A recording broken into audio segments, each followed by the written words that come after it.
Welcome to the Weekend Report, where we spill the tea, we dish, we love, we hate, we tell you about all the events and shows that we're excited for in Vancouver. And we have somebody who's very excited to spill her beans. Her beans, oh goodness.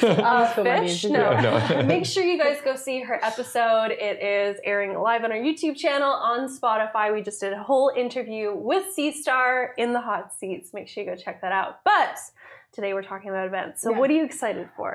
Well, one that's just been like pressing my mind is Sarah Landry.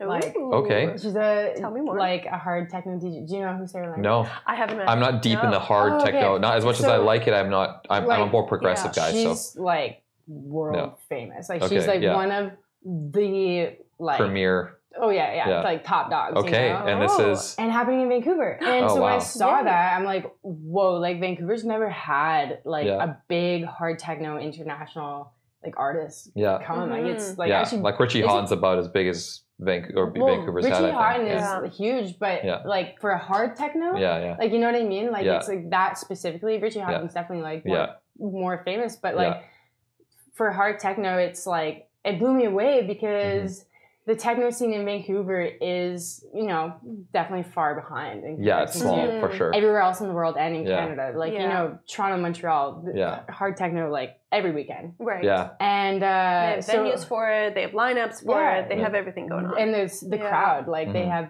people, you know. But I feel like, we only started having even underground it's very techno fledgling, like a couple of years ago. So let alone, you know, you gotta nurse people into the hard techno. Introduce them, get them associated with it. And so originally, so it's by Blueprint Events. They were gonna do it at Village Studios. Oh, nice. That's a big That's so mainstream. Wow. So the cool thing was that it sold out in 5 days. What? Wow. Demand is here. And I was like, okay, not only are we seeing like a hard techno queen coming. It's selling out a 500 plus venue. And so it's happening in May. It's sold out in 5 days and it's happening in May. That's For context, insane. It's February. It's That's February. crazy. Yeah. I had no idea. And so now they're actually switching venues. Oh, really? Where is it going to go? Oh, good for them. Where is it? Yeah. You can look it up. No, I remember, but I forget now. That's okay. Do you think Commodore? Yes.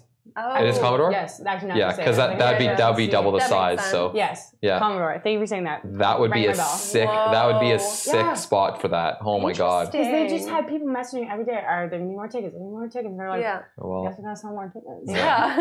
It's nice that it's far enough in advance. They could be like, okay, how are we going to reschedule this? Where are we going to put it? Yeah.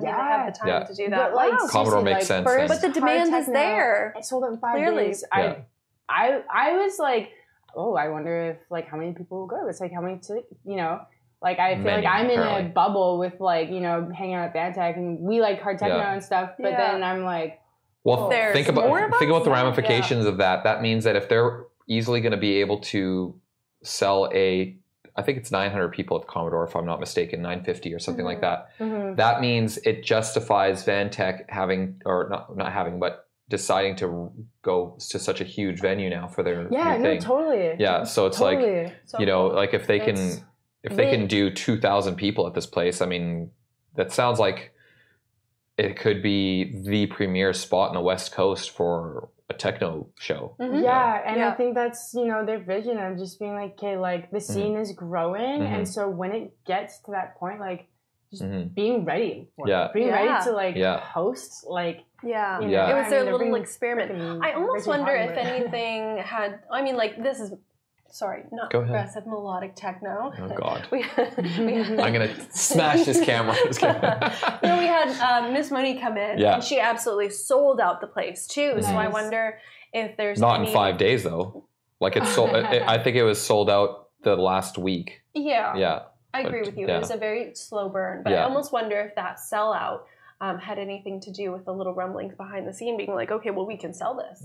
We can sell this genre to more because Miss people. Monique should have been at the Commodore, to be honest. I think in that last week, you got the feedback that I got, that everybody that was promoting or was involved in Blueprint was getting their phones, have never been busier as far as like, can we get a ticket? Can we get guest list? And literally everybody who bought a ticket showed up. Yeah. So it's a sardine can. That's hard techno. So it's about as busy as I've seen. On the rise in Vancouver. Watch out for it. It kind of makes me think, because Blueprints does host, like more public like events, and so I'm like, are there people in Vancouver that love techno that just don't know about the underground collectives? Like, you know what I mean? That's like, a good point. Yeah, because Vantech is not. So much feedback about that. it's not. They don't advertise because it's the underground, technically, right? Maybe not supposed to be a place. So they are. So it's like, but but you know what I mean. But you know what I mean. But it's like, I do understand keeping that. I'm going to get this word wrong. Anonymity? No. Anonymity? Anonymity? Anonymity. Anyways, you said it. It's not an anemone, which is her. Not. Just look good. It's not, it's keeping that anonymous cloak over it, so to say. But at the same time, you do have to kind of shine a light on and be like, we're here. You know, and there was one interview that we did at Evoke with the fellow who came from Kiev, Ukraine, who moved here. Yeah.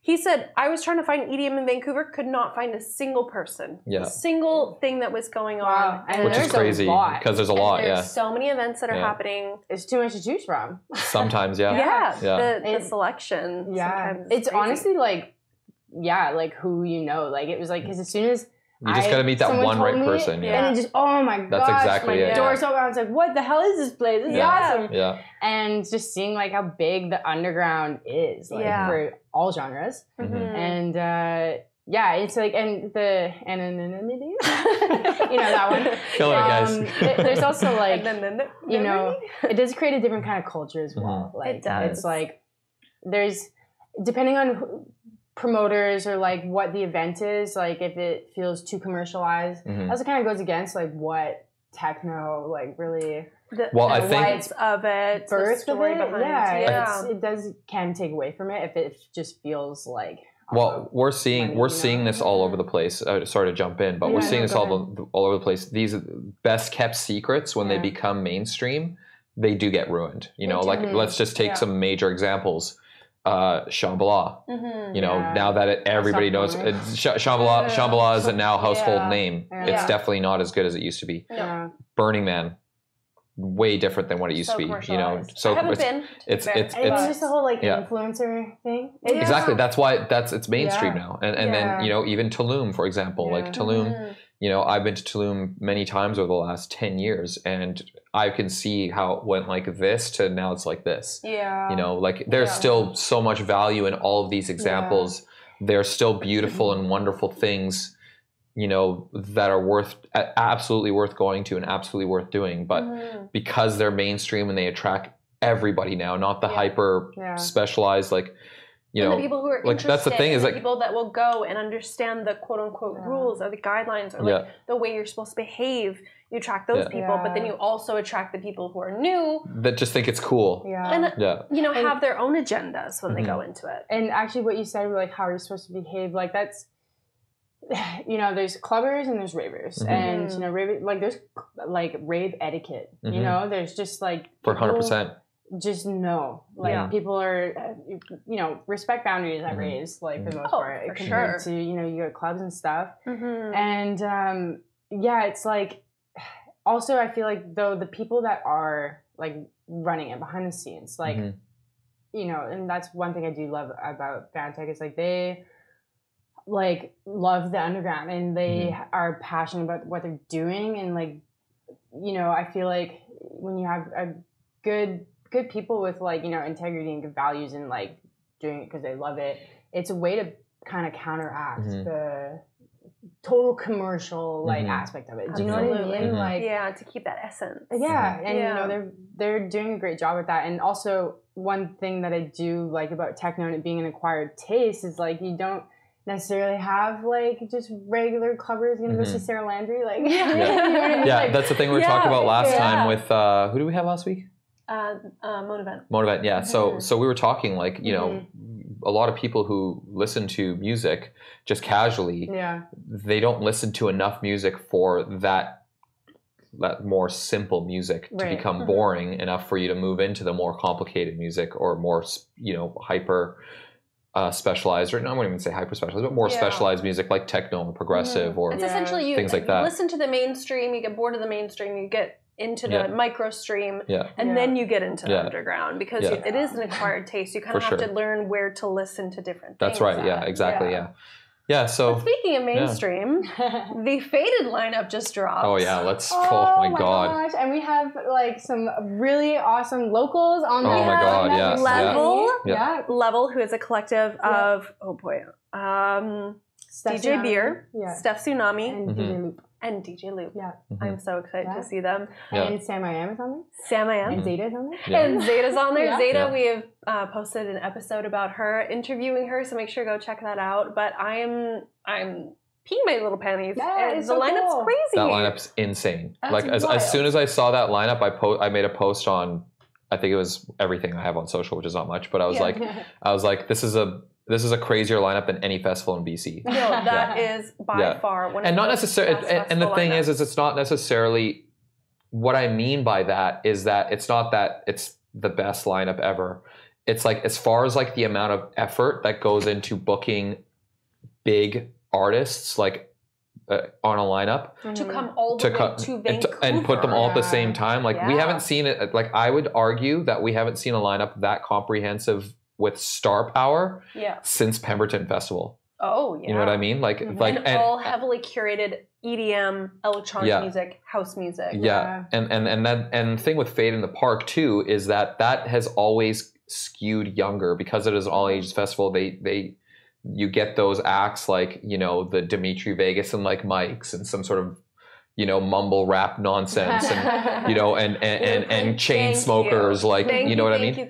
Like all those artists. And then you look at this and it's like Swedish House Mafia. Yeah. Dom Doll. There isn't a single 20-year-old that knows who Swedish House Mafia is, let alone a high schooler. Yeah. So it's like, we're just so surprised, because to me, I'm like, I mean, we're like 12 years old listening to Swedish House Mafia, like that. Oh. That's what got me into like, for sure. 12 years old listening to Knife Party. Yeah. Like with Skrillex. But you know what I mean? And it's like Zed's Dead and Caspian and Deadmau5 says KX5. I mean, that is a kind of a newer thing, but those are two old heads. Yeah. You know, and they're making music that's, you know, it's definitely not Chainsmokers. I don't know if you've listened to Chainsmokers. Not Chainsmokers. They're great. You know, they're not. Anyway. Every DJ is great and they're great. What was I going to say?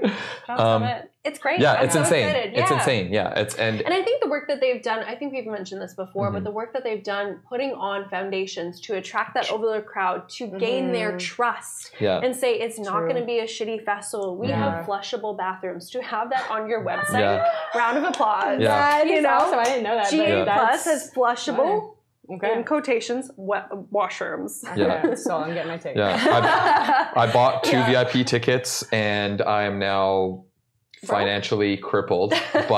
But the thing is, so what comes with the VIP? What are the perks?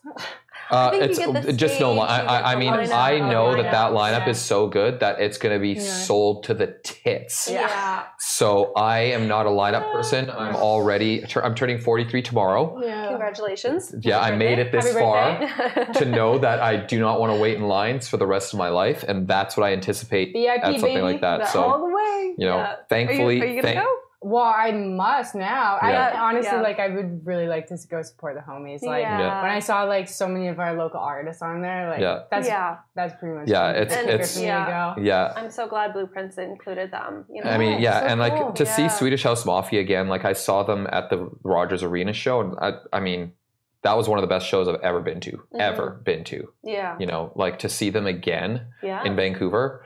Now, it's not their tailored show. It's not going to have their tailored visual experience. But still, the music was so good. Mm-hmm. You know, they tied in all their like hits with like remixes and new stuff, and it was just so well tailored. You know, they're obviously not mixing up there. It's nonsense to think that each CDJ deck is linked together and they're actually blending tracks together. It's completely performative. It's not the point. The experience was insane. When all the lights go off at the perfect timing. Man, the light guy would have to be on it. No, I know it's performative. I know that set is exactly the same set that they're going to play at the next venue. I understand that. It's fine. But it was just so good. You're there for the show. You're there for the experience. Swedish House Mafia. Yeah, you go to a techno underground show for that experience. You go to Swedish House Mafia at Fvded in the Park for that experience. Yeah, and it's just like Blueprint's just smashing it. I mean, let's segue to what's happening in a few days. Tell me. Eric Prydz Foundations. Oh my goodness, like insane that's happening, and that's just another testament to like the quality of what's being put out there. I will be here on the next Weekend Report to hear all about it because I'm at. She's working. She's got her own show during Eric Prydz. I'm going to Passion Portal I'm going to play a Passion Portal at the Waldorf. Mm-hmm. What date is it? On the February 17th? 17th, yeah. 17th? Nice. Yeah. So I'll have to hear all about it. Mm-hmm. I'm playing, it's kind of like more like an underground show is what I'm doing, but yeah, I haven't been to Passion Portal. Passion Portal is like a little mini festival vibey I've never thing. Never been, It's like a little bit of like festival rave, a little bit of fetish culture, it's a little bit of fire performance and dancing outside and stuff like that. So I'm really excited to see what Very, very cool. Yeah. So Eric Prydz. And Mathame is on Sunday. So if you're into that melodic big room techno sound, that's Mathame. Yeah. I'll be playing Gorgamish until 8 a.m. So probably not so much. I won't make that one. Yeah. So I'm looking forward to that. That's at Harbor, and I saw them in Mexico when I was at Zanma. Check out our Tulum vlog. Yeah. So I'm definitely down to see them again. That was a good set. So I'm definitely down to hear that again. But yeah, I mean, just like that. Let's go back to Fvded in the Park. I mean, it's just like, holy moly. One more moment. Blueprint, Jesus. thank you. Thank you for taking out the rap, taking out the hip hop, and taking the age up to 16 plus. I didn't even know that they thank you so much. had like rap and hip hop before. I've never been to Fvded in the Park. Fvded in the Park. I'm sure there's people that liked it, but it was criminal. I'm sorry, it was just, you couldn't hear them. I was just like, you thought of it as hear them. Electronic? Yeah. It wasn't. It's with all the hip hop, all the rappers, like I was there. You could not hear them. And it's like, what's the point of them being there? Were they being just like muddled up by all the bass around them? Or like? It's just the speakers weren't tuned for it because it was electronic music. There were so many people there. It was daytime. I feel like they're supposed to be in a and that's a shame for the artists too, right? Like, right. You want them to do well. Fvded initially, its entire existence was born out of bass music. It was when dubstep was kind of on its downswing, and like the trap scene was happening, and like Moombahton, and there's still some dubstep around and things like that. But it was mostly Fvded was a bass brand, and when they did Fvded in the Park, other festivals started as well, like Bass Coast and Shangri-La. So much bass music in BC. BC's a bass BC's a bass province for sure. Definitely. Yeah. So when it was, that's how it started. So when they did the festival, they wanted to incorporate that personality in it, and it was a lot of trap music was part of what Fvded was doing, and I meant electronic trap, not rap trap, which is. They both have relations to each other.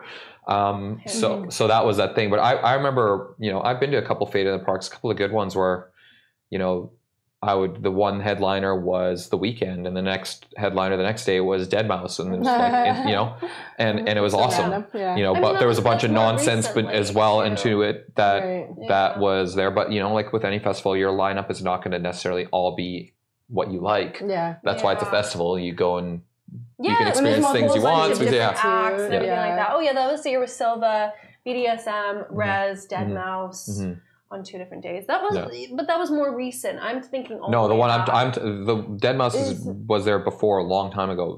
I think it was the second or third Fvded in the Park. I can't remember exactly, but is Silva also Sivs? Yeah, Sivs. Yeah. Is she also on this too? No. She's too good for us now. She's jet setting. She's all over the place. Yeah, it's really awesome to see. I'll call her. See what she's up to. Yeah, we should have on the podcast. Yeah, but it's very cool to see. I feel like I'm gonna make a prediction. Blueprint is on the up and up. Like they are. They're already at the top. I don't know how far up they're gonna go, but I think they're gonna keep going. Like I feel like whatever's happening at Blueprint, like I know nothing about this, but I feel like whatever their team has going on. Sounds like she knows. Insider information. No, but I just feel like, when you look at a company over like the span of 10 years, like we have throwing all these shows, I feel like they're in just such a good place right now where they're booking all the artists we want. It feels like they've fully recovered from COVID. Yeah. like the and like economic their team that they ramifications have of that. going towards, is going towards the upwards direction. Yeah. And the thing is that the company is successful because Alvaro, at the end of the day, is a music nerd. Yeah. He loves the music. He does it for the music. It is a business. Of course, he runs it that way. But at the end of the day, we get blessed with this. Like, I'm sure even with these exorbitant ticket prices, they're making almost no money or even taking a loss on that lineup, because that lineup is huge. Yeah. It's crazy how much it costs. I'd say there's like multiple of those acts that are pulling in $500,000. So it's like, good luck making a profit on that, right? Well, Vancouver, stuff's happening, it's exciting to be a part of it, especially we're all got real tired of COVID and events not happening, and it's just so nice how much it's exploded since then. It's definitely. Time to be alive. Time to be in Vancouver. Time to come here. Time to come visit. Time to move here. Time to move here. But if you don't know, you have to go watch her episode, and she'll explain the whole thing there. But anything else? I don't know. I don't think I did much of note last weekend. What did I do last weekend? I was sick in bed. So poor thing. We'll just move on. Yeah. I don't really have anything else I want to go to right now. Nothing's on my radar except for Fade in the Park. So Richie Houghton. Richie Houghton. Richie Houghton. Yeah, Richie Houghton. Take a look. She's on the lineup. Make sure and let's figure out when the dates for that. What was her name again? Sarah Landry, yeah. May something. Something with because I'd be interested in checking that out too. It's far in the future, but I think those tickets are gonna sell. It's funny, I actually posted. I managed to get like tier 1, and because I bought Anna Morgan. No, sorry, I missed this. Oh no, what's her name? Anna. Sarah Landry. So that would be on with Blueprint. Oh yeah. Oh okay. And I bought tickets I think 2 hours after they went on sale. Posted it. I was like, tier 1 still available, and then 10 minutes later, tier 1 sold out. Yeah. And I was like, okay, Never mind. Started being like, don't sleep on this, you guys. And people were like, oh, but it's in May, and then it sold out. I'm like, I told you. Yeah, told you so. Yeah. I mean, I had a feeling just because tier 1 sold out so quickly, but then I was like, but still for hard techno, I don't know if it will sell out, so I'm like, fuck yeah. Yeah. And that's the thing, if you're going to Faded in the Park, for example, that means you're basically not going to Base Coast. Right. Yeah. I don't think it would be on hers because she has so much coming up. Oh yeah. That I just went touring DJs. Village Studios. Oh, there we go. Yeah, that makes sense. And where is it? Unless they maybe. Oh, okay. More tickets dropping soon. Sign up for the wait list. So then, whatever the first post is, so that is. Let's look for that face. They post so much. I'm like, I don't know. Yeah. May 17th. May 17th. We take no techno prisoners. Take no techno. I love that. Sweet. I love that. Very excited. There's so many things happening in Vancouver. Stay tuned. Make sure you guys go follow Blueprint. Make sure you follow C-Star. Make sure you follow the podcast as well. We'll keep updating you. And tell us what you guys are going to in the comments below. Yeah, for sure. And thank you again for having me. Yeah. Yay! Check out her episode. We gotta go. We've been talking for so long. It's time for dinner. I don't think I've eaten dinner yet. No. Thank you so much. I'll see you soon. Yeah. Bye. Bye.